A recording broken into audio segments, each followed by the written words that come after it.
आइए 13 चैप्टर के एक्सरसाइज के थर्ड क्वेश्चन की बात करते हैं, जिसमें कि वह कहता है for the following compounds right structure formula and IUPAC name of all possible isomers having the number of double और ट्रिपल बॉन्ड एज इंडिकेटेड।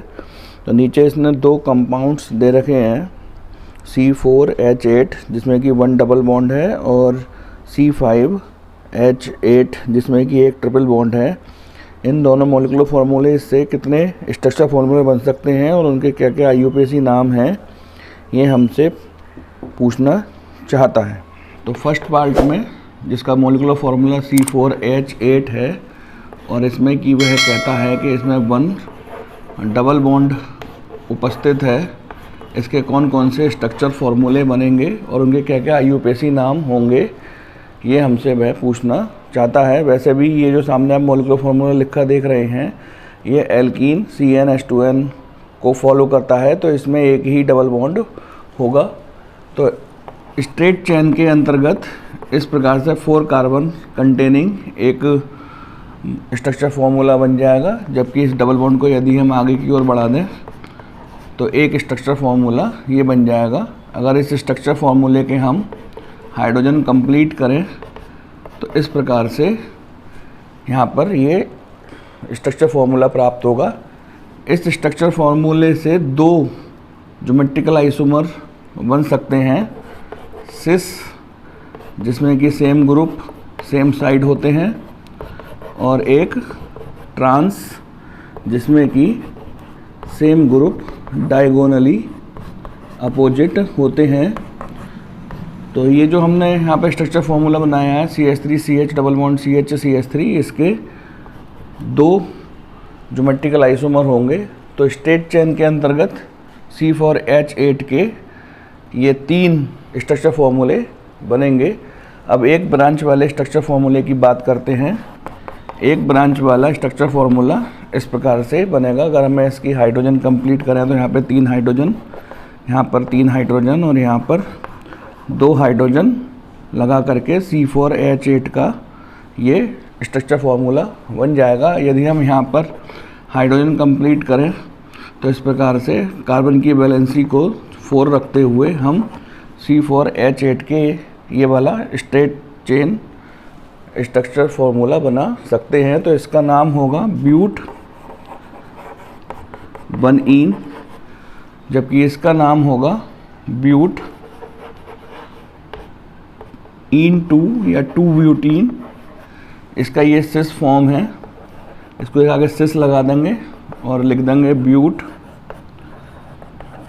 2इन और इसके आगे ट्रांस लिख देंगे, ट्रांस ब्यूट 2इन।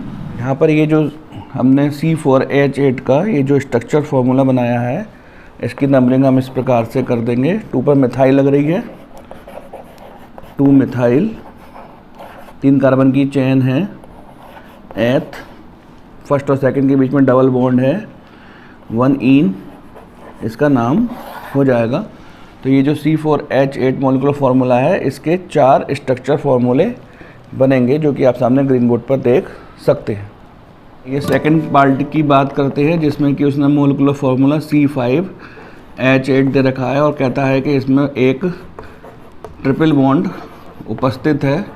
तो वैसे भी ये जो फार्मूला है C5H8, ये ट्रिपल बॉन्ड यानी एल्काइन के जनरल फार्मूले CnH2n-2 से मैच करता है, इसमें एक ही ट्रिपल बॉन्ड होगी। तो C5H8 के इस प्रकार से एक स्ट्रक्चर फार्मूला बन जाएगा, जिसमें कि हमने फर्स्ट और सेकंड कार्बन के बीच में ट्रिपल बॉन्ड बनाई है।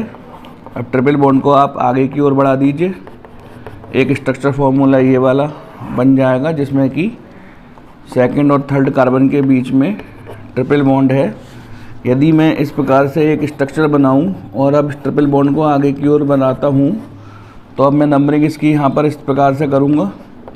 ये तो B और C जो स्ट्रक्चर फार्मूला होगा वो सेम ही होगा, क्योंकि यहाँ पर भी सेकंड और थर्ड के बीच में ट्रिपल बॉन्ड है और यहाँ पर भी सेकंड और थर्ड के बीच में ट्रिपल बॉन्ड है। तो हम कह सकते हैं कि C5H8 के निम्नलिखित 2 स्ट्रेट चेन स्ट्रक्चर फॉर्मूले होंगे अब एक ब्रांच वाला स्ट्रक्चरल फार्मूला बनाने का प्रयास करते हैं।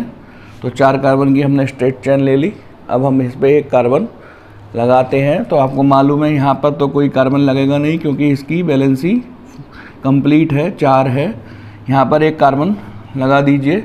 इस प्रकार से C5H8 का ये स्ट्रक्चर फार्मूला बन जाएगा।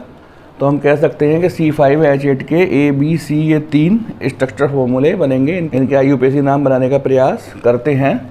तो इसमें 1 2 3 4 5 पेंट 1 आइन, इसका पेंट 2 आइन, इसका नाम हो जाएगा 1 2 3 4 3 मिथाइल ब्यूट 1 आइन।